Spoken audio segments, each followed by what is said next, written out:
வணக்கம் நண்பர்களே, எல்லாரும் எங்கே கிளம்பிட்டு நினைக்கிறீங்களா? ஒரு 20 வயசு பையனுக்கு நீங்கள் பிறந்த நாள். அதனால் ஃபார்ம் டு பிளேட் அப்படிங்கிற ரெஸ்டாரண்ட்டுக்கு தான் நம்ம வந்திருக்கிறோம். உள்ளே போயிட்டு பார்த்தா ரெஸ்டாரண்ட் உண்மையாக ரொம்ப நல்லாவே இருந்தது. நேராக போயிட்டு எங்கடா நம்ம டேபிள் ஏற்கனவே புக் பண்ணியிருந்தோம் அப்படின்னு சொல்லணும்னா நம்ம டேபிள் ஓரத்தில் வந்து நேராக அங்கே போயிட்டோம். அங்கே போய் உட்காந்துட்டு அப்படியே என்னடா ஆர்டர் பண்ணலாம் அப்படின்னு சொல்லிட்டு மெனுவை பார்த்துட்டு இருந்தோம். இந்த ட்ரிங்க் வித்தியாசமாக இருந்தது. எல்டர்பெரி பீச்சுன்னு சொல்லிட்டு அதை ஆர்டர் பண்ணிட்டு அப்படியே உட்காந்துருந்தோம். டார்ந்தம்பி டக்குன்னு ஒரு கார்டு எடுத்து கொடுத்தாரு. உங்களுக்காக நான் ஒரு கார்டு ரெடி பண்ணியிருக்கேன் பாருங்கன்னு. அவரே அந்த கார்டு ரெடி பண்ணியிருக்காரு. உண்மையாக ரொம்ப சூப்பராக இருந்தது. அதே மாதிரி ஹரியானாவும் ஒரு கார்டு ரெடி பண்ணியிருந்தாங்க. ரெண்டு பேருமே சூப்பராக அதில் எழுதியிருந்தாங்க. அதுக்கு பிறகு நம்ம ட்ரிங்க் வந்துட்டு அந்த ட்ரிங்க் உண்மையாக வேறு லெவலாக இருந்தது.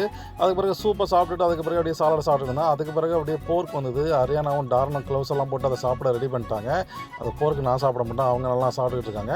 அதுக்கு பிறகு நம்ம என்னடா சாப்பாடு ஆர்டர் பண்ணிருக்குன்னு பார்த்தா நமக்கு அப்படியே பாஸ்தா வந்தது. சரி அதை சாப்பிடலான்னு சொல்லிட்டு சாப்பிட்டேன். அதுக்கு பிறகு டார்னோட ப்ரைஸ் 2 எடுத்து சாப்பிட்டு அதுக்கு பிறகு வந்து பீட்சா ஒரு ஸ்லைஸ் சாப்பிட்டுட்டு அதுக்கு பிறகு இந்த சீஃபுட் பாஸ்தாவையும் கொஞ்சம் சாப்பிட்டேன். அதுக்கு பிறகு இந்த ரால் உண்மையாக வேறு லெவலாக இருந்தது. அதை விட இந்த கிரில் சிக்கன் எனக்கு ரொம்ப பிடிச்சிருந்தது.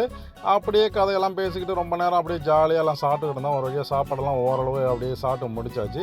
அப்படியே சாப்பிட்டுட்டு அதுக்கு பிறகு எதாவது ட்ரிங்க் ஆர்டர் பண்ணலாமா அப்படின்னு சொல்லி பேசிக்கிருந்தோம். அதுக்குள்ளே சர்ப்ரைஸாக பர்த்டே கேக்கு கொண்டு வந்துட்டாங்க. கேக் உண்மையாக வேறு லெவலாக இருந்தது. கேண்டெல்லாம் அப்படியே பற்ற வச்சுட்டு அப்படியே இது பண்ணிட்டு இருந்தேன். எனக்கு சர்ப்ரைஸ் ஆகிட்டு கேக்கு திடீர்னு கொண்டு வந்துட்டாங்க. அப்புறம் என்ன பாட்டை பாட வேண்டியது. Happy birthday to you. Happy birthday to you. Happy birthday to you. Birthday சாங்கெல்லாம் பாடினது பிறகு கேக்கை வெட்டி சாப்பிட்ட உண்மையாக வேறு லெவலாக இருந்தது. எனக்கு 40 வயசானு சொல்லி என்னாலே நம்ப முடியலனாலும் அதுதான் உண்மை. எனக்கு 40 வயசாகிடுச்சு. என்னோட நாளை இன்றைக்கி எல்லாரும் சேர்ந்து ரொம்ப சூப்பராகவே அழகாக்கிட்டாங்க. என்னோட நாள் ரொம்ப அருமையாக போச்சு. ஓகே, நன்றி, வணக்கம் நண்பர்களே. மீண்டும் அடுத்த வீடியோவில் சந்திப்போம்.